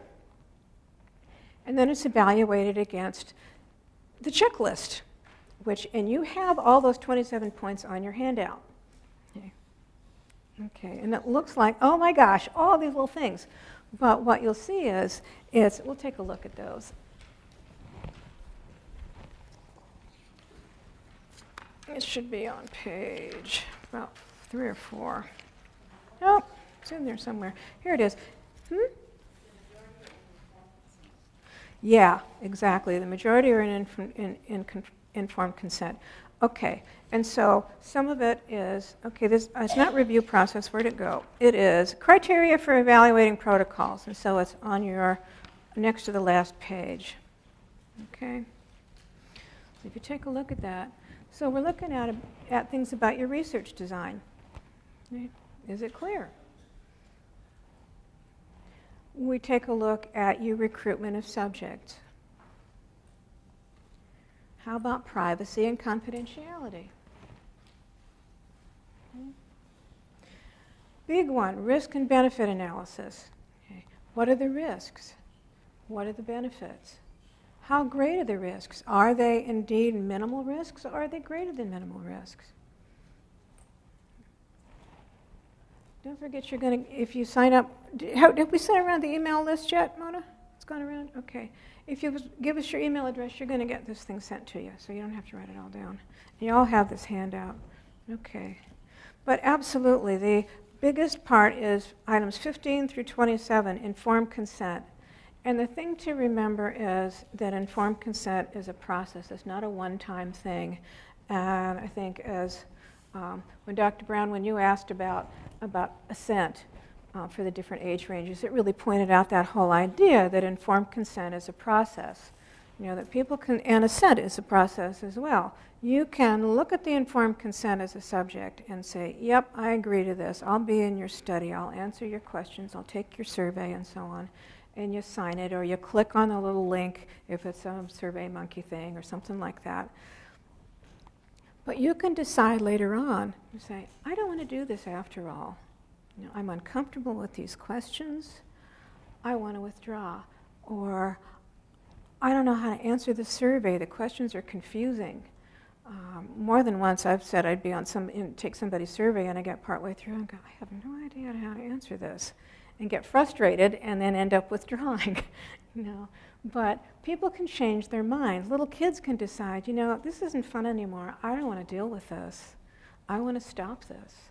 You know, I'm uncomfortable. I'm tired. I'm hungry. I don't feel good. I want to stop. And so what we're looking at is, are there safeguards for informed consent at the beginning, and are we looking at it as a process? So you see how many items that we're screening. Okay? And so when your protocol comes to the grad school, it gets screened with those 27 points. And it's a first-line screening. Okay? So if it meets all of those, that's great. And then it'll come to me. If it doesn't meet all of those, then it gets sent back to you with a very polite note that says, these are the things you need to do. You need to address, please make the following changes. You get a week to do that. And they're typically things that are pretty easy for you to do. And so you can turn them around in a week and send them back to the grad school. Now keep in mind, all this time, I've never seen your protocol. Okay? It's still with the grad school. Okay? You might have to do a couple of revisions. And you get a second very polite note that says, oh, you're almost there. Here's just a couple more things to do. So you do those things, you send it back, and then you get another really neat note that says, hooray, you did that. Okay, it's being forwarded to the IRB chair. At that point is when I see it for the very first time. Okay. So you see why you want to allow some time for revisions, both at the college level or department level, and then when it gets to the grad school. Okay. Okay, so your timeline after it comes to me, if it ends up being exempt, chances are it's going to take from a week to 2 weeks. Okay. And that varies. Like right now, I have a whole pile of protocols to look at, but I've been getting ready for this training. So it's meant something had to give. So as soon as I'm done with this, I'll be looking at protocols for a number of days to catch up. And so sometimes there's a little variability, but the rule of thumb is 7 to 14 days, and you will hear back typically with exempt, you will simply get a letter that says, yeah, your study is exempt. There might be a request for some more clarification so that we can make a clear determination, is this really exempt or not? Okay. Expedited review, again, a week to 14 days. That's for the first review at the IRB level. You'll get a letter back that often will say, here's a few revisions you need to make, and they'll be spelled out real clearly to you, and I always number them. So here's the first thing, here's the second thing, here's the third thing, so it's really, really, really clear. Okay. And so I'm doing a finer level screening than the first time when it comes through the grad school. And so you'll have up to a month to make your corrections, to make your revisions. You can turn it in earlier than that if you want to, but you have up to a month. I'll get it back, and if all of that's been taken care of and everything's just perfect, then great, you'll get your letter that says you've been approved. If there's still more things to be dealt with, I'll send you another letter. You'll have another month to work on it. You can do it as early as you want. You can send it back to me the next day. Okay. And I have people do that sometimes. When it comes to full board review, we meet every month. And it's now posted on the website. Yeah, it's up on the grad school website, the schedule for the full board meetings. And on there you're going to see there's a deadline every month that says you have to have your protocol into the grad school by this date if you want it reviewed by the board on this date. Okay. And so if we have things to review that month, we will do that. And what will happen is if your protocol needs full board review, I will look at it first, and I will come up with some initial comments. It'll go to the board for consideration. I'll send you the initial comments so you can think about the sorts of things the board has questions about. We'll schedule a full board meeting, and you'll be given an invitation. Well, the meetings times are scheduled, but we'll send you an invitation and say you're going to be coming in, invited to come in at this time on this day. You know, bring your advisor. If you need a representative from an agency, for example, we'll say you need to bring that person. Here's your time frame. You're going to meet with the board. And what I do, too, is I let researchers know you have 20 minutes to talk to us and with question and answer about your study. And so for the first 5 minutes, we want you to come in and talk about your study with particular attention to confidentiality and protection of human subjects. Tell us about your data collection. Tell us the steps you're going to take to safeguard your human subjects. And so folks come in and they give us their little 5-minute talk, and then we say, okay, now we've got these questions. Okay. They have 20 minutes, and then we say, okay, now that we've discussed your study, you're going to get a follow-up letter with feedback based on what we talked about here. They'll get their follow-up letter. They make their revisions. They send them back to me, and hopefully everything's all taken care of and they get approved. Okay. So it's a pretty straightforward process. And we've got it down. We've got it down to a pretty good system with these monthly meetings. Yeah. Does that apply to the summer months as well? Are there any particular considerations that we probably need to think about if submission is coming in? Yeah, we are thinking about that, and that's a good question as well. This last summer, we did meet as a full board in Was it beginning of June? Yeah, we met at the beginning of June because we did have some full board protocols that came in that needed full board review right after we'd met in May. And so we did meet in June. If we follow the model we did last summer, we wouldn't meet as a full board throughout the summer because much of the board is simply not here.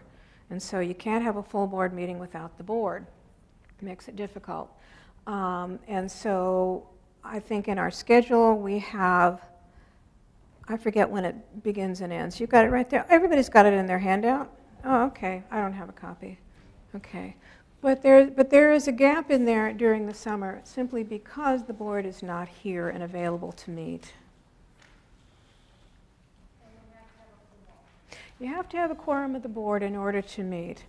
And so we've found, and not just when I've been chair, but we've found with other chairs in the past that there's a great deal of difficulty getting a quorum in the summer. And so what it means is, since we've now posted the schedule, that it really behooves researchers to take a look at when those meetings are going to happen, and we try to make it as accommodating as possible, recognizing the limitations we have in the summer. And so if you know you want to be collecting data in the summer and you're going to need full board review, it means get cracking on it in the spring and be ready to come in for one of our meetings in the late spring. Okay. Or if you know that it could wait until the first meeting in September. I think we met twice in September, so we could accommodate full board protocols that came in August that we saw. I think we came in September 3rd, something like that, and we met as a full board, and then we met again at the end of September. So we try to be accommodating as much as possible. Yeah. Okay. What else do we have here? Finally, approval. Good for 1 year from the date of the letter that you received. You get a date on your letter, it says it's been approved, and so it's good for 1 year. If you're going to continue doing your research beyond that year, as your deadline comes up for it to expire, don't wait too long. Don't wait until it's expired and then say, oh my gosh, I need to submit a continuance. Do it beforehand, and the form's on the grad school website. That continuance or renewal is good for another year. If you go beyond that second year, then you're going to need to submit your protocol again as a new protocol. Okay? That's just a given these days. And if something changes in your study, if you have had your study approved, then you say, you know what, I'm going to add another instrument. Or, you know, I was asking 8th graders these questions. I want to add 7th graders as well. You file what's called an amendment. Okay? So you're saying, I'm changing my study in some way, okay, that the IRB needs to know about. It has to do with my subject, or it has to do with my protection of subjects, and so you file that amendment. Again, that form's available on the website as well. So you simply let us know, and then that gets reviewed, and you'll get another letter that says, okay, it looks like everything's in order and it's been approved. Or if it looks like it's not in order, we'll ask you for some more information. Record keeping. Okay, this is where you keep your materials for 3 years. So your tapes, your transcripts, all that good stuff. Put things in a locked cabinet. Okay. Safeguard all that material. And so you can see the kinds of things that you want to keep. Okay. Destroy them after 3 years. Okay. And then what do we have? And this is what I was mentioning before. Now, we've talked about all these nifty regulations, and there are proposed changes to the common rule. And that's in recognition of how research is being done and how it's changed in the last 20 years and where research is being done. There's lots more multiple sites that are involved in research, multiple institutions involved in projects and things than there used to be, partly because it's so much easier to communicate with each other with email and such. You know, makes life a lot faster and a lot easier to communicate. So in the summer, the Department of Health and Human Services sent out what was called an advance notice of proposed rulemaking. And they're saying, we're looking at changes in the common rule that are going to be more accommodating to what research is like now. And they had a 2-month notice that was out, and institutions could respond, and they posed a bunch of questions about different aspects of research, and institutions had an opportunity to respond to those questions. Now what's happening is, based on people's responses to those questions, Department of Health and Human Services is working on revisions of the rules, and then what they'll do is they'll send out another notice and give folks another opportunity to respond. Once they've factored in those responses, then they will issue the changes to the common rule. And so it could be that by this time next year, we'll have some different regulations, okay? Which is why I think it's always useful to know websites to go find things. And so on the grad school website, for example, there's links that take you to the federal regulations. You know, we also spell a lot of that out in the protocol form. And I realized when I took on this job, I'm not going to remember every single regulation there is at all times. I have to know where to look things up. And I was especially glad I hadn't carefully memorized everything when they sent out that notice of proposed changes in the rules. I thought, oh, good. Once I get them all figured out, now they're going to change. But at any rate, so there could be new updates coming up.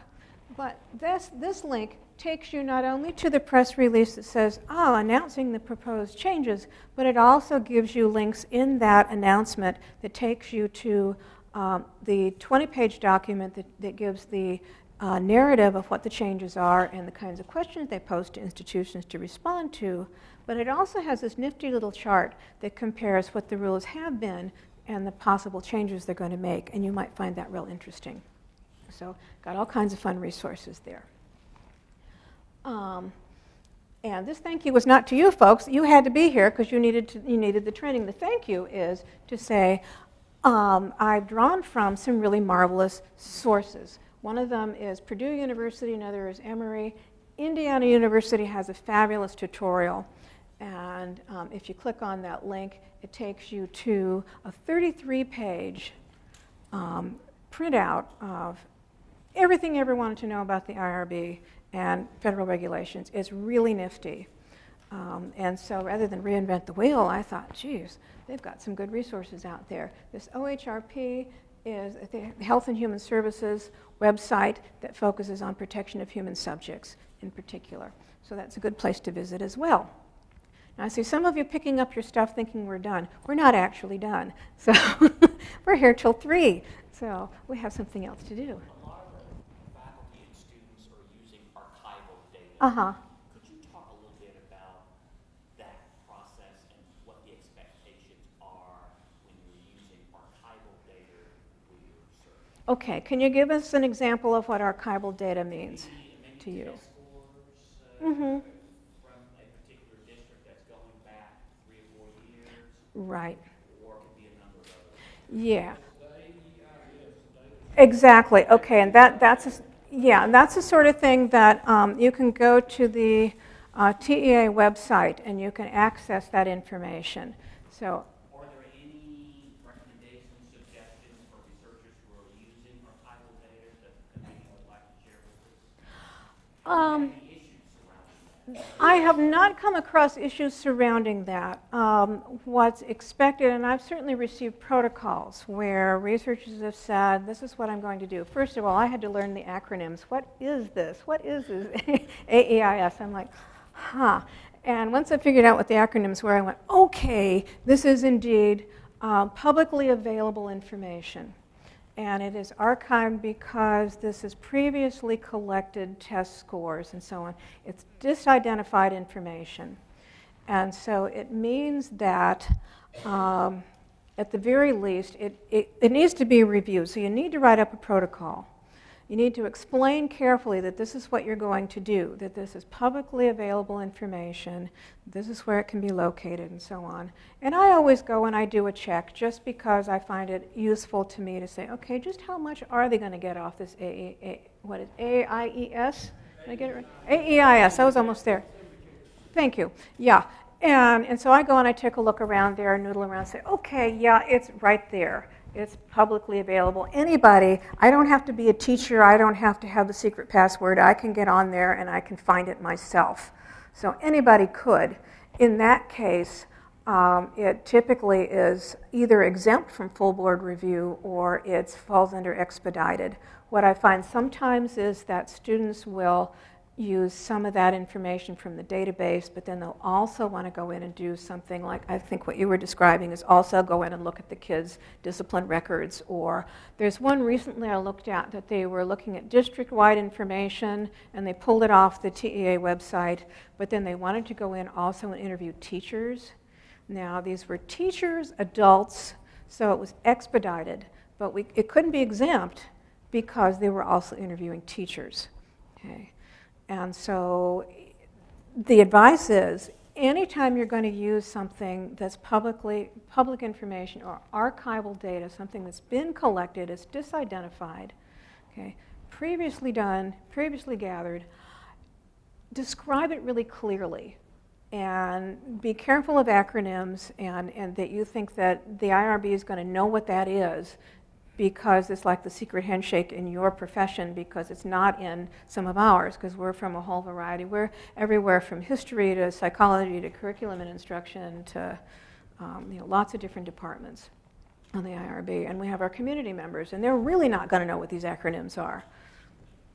But also, if you work for a school district, Aha, thank you. it's not necessarily, it's public information to you because you work for that school district. Ah, that's a very good point. Yeah, thank you. Yeah, there is something, and there was a protocol that I looked at a while back, and that became a real issue. It was indeed people who were employed by the school, and they said, but this should be public information. This is archival because it's been collected in our school already, and I have access to it. And what it came down to was, yeah, as an employee of that school, you do. But as a doctoral student at Texas A&M Commerce, you don't.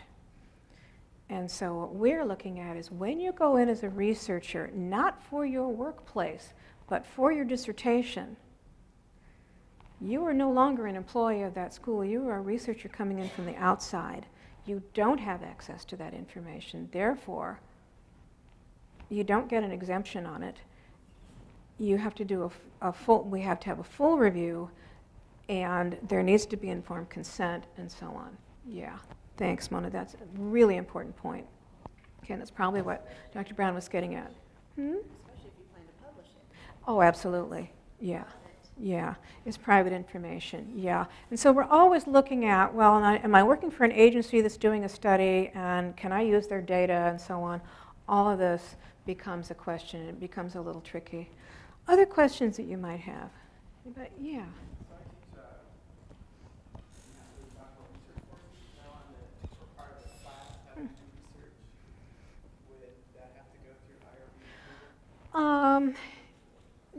It depends. The IRB needs to be alerted to what's happening, and depending on the kind of assignment you have, sometimes it gets covered by something called a pedagogical exemption. That's not something that the students file, however. That's something that your professor files with the IRB. Okay. So for the IRB committee itself, so there, on this list, there's 10 members. Mm-hmm. And they're all faculty members. We have 2 who are community members. Always an IRB has to contain people who represent the community. And so we have one person, we have Maxine Mendoza-Welch, who is a community member. She works at Student Health. So she's not faculty, she represents the community. And then we have a minister, Mark Codesal, who's another community member. Yeah. So how is there like a voting process here? How does one file get approved or disapproved? Like 4 to 5 against? Ah, okay. Oh, do we officially vote? Okay. Well, then, great question. I like that. When it's exempt, typically the whole board doesn't look at it. I mean, if it's something we're saying, okay, this is archival or this is disidentified data and so on. Typically, all of them get screened at the grad school. They come to me first, and then what I have to do is make a determination. Is this expedited? Is this exempt? does this need full board? Or is it in that funny little gray area between expedited and full board? And I'm going, oh boy, it's not one of the protected classes, but there's still the potential for risk that might be greater than minimal.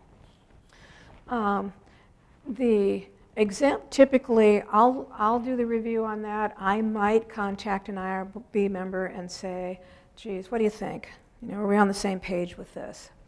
And then we make a decision. If, and this is correct according to federal regulations. For exempt, it can be just the chair. For expedited review, the chair does the review, the primary review. It's also made available to the rest of the board. And I draw on the board's feedback on the expedited reviews. They're not all required to respond. And to have an expedited protocol approved doesn't require a vote or even examination by the full board. It's acceptable if it is made available to the board. For the full board review, the whole board, a quorum of the full board needs to be actually present. We don't do full board review via email. We actually sit there in a room and we meet with the researchers. We get to ask questions. We get clarification. And then the researcher leaves, and then the board discusses it. And we do make a vote on, is this approved? Is it not? What concerns do we have, and how can those concerns be addressed so that this protocol can be approved? Okay. Does that answer your question adequately, or is there more to it? Yeah? Okay. Saw another hand go up here. Yeah. I'm conducting research, or wanting to, on community college campuses. Mm-hmm. Many of them do not have IRBs. Mm-hmm. So would I just follow their procedure for permission? Yes. Yeah. Now some of them do have their own IRBs, or at least, if not a formal IRB, they have a review process that they expect you to go through. So it behooves you, if you're going to conduct research in a community college, for example, or in a school district, find out if they have their own IRB or if they have their own formal review process. Because you might need, if they do, you need to not only go through ours, but theirs as well. Okay? And then there sometimes becomes this kind of point at which we say, well, we want to make sure that you're approved by them, and they say, we want to make sure you're approved by the university, and it's, well, which comes first? And so, depending on the situation, they get flexible or we get flexible, so that you don't get stuck not being approved because one side says, oh, sorry, we won't do it until the other side says yes. Okay.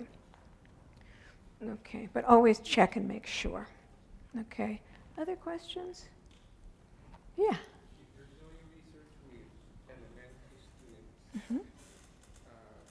I understand they are a vulnerable population, but if the risks are minimal, Mm-hmm. could it still be under the exempt category? Possibly. That's where I always go, oh, I'm not sure, and so I couldn't give you a yes or a no right at this point, which is why it needs to be sent to the IRB to look at the specific details of that situation. So I think you had a comment? Oh, it was if you're doing research in the elementary school and it's low risk, could it be, you were asking, could it be exempt? Could it be exempt? And exempt categories cover things like educational testing, but at the same time, because there's so many gray areas in what's level of risk and what's considered exempt, that's why it has to be submitted for board review. And so it would be the board that has to make that decision based on that information. Is this indeed an exempt study, or is this an expedited review? Or does it require full board because it involves the children? Okay. So you can pretty well figure, if you're going to do a study that involves children and adolescents or a vulnerable population, be prepared for full board. Don't be surprised if you're request you to come in for full board. Okay? It's just, I don't find at this point in my career as IRB chair, I don't feel confident in being able to say to you, oh, sure, a particular study could be exempt. Okay. Okay. Other questions about your own study or questions in general? Just want to say you did a good job. What's that? Oh, thanks. Okay, yeah, thanks. Okay. So, okay, and you know what? I wish I could take credit for that beautiful new form. I can't.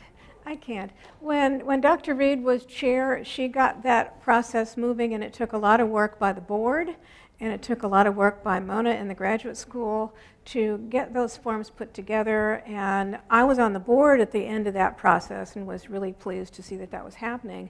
And I was so lucky that when I became chair was when it was, okay, let's do the fine tuning. So it makes me look good, but it wasn't my work. So yeah, I think the forms are fabulous. So I can say it was well worth all the effort that everybody put in. They're much more user-friendly.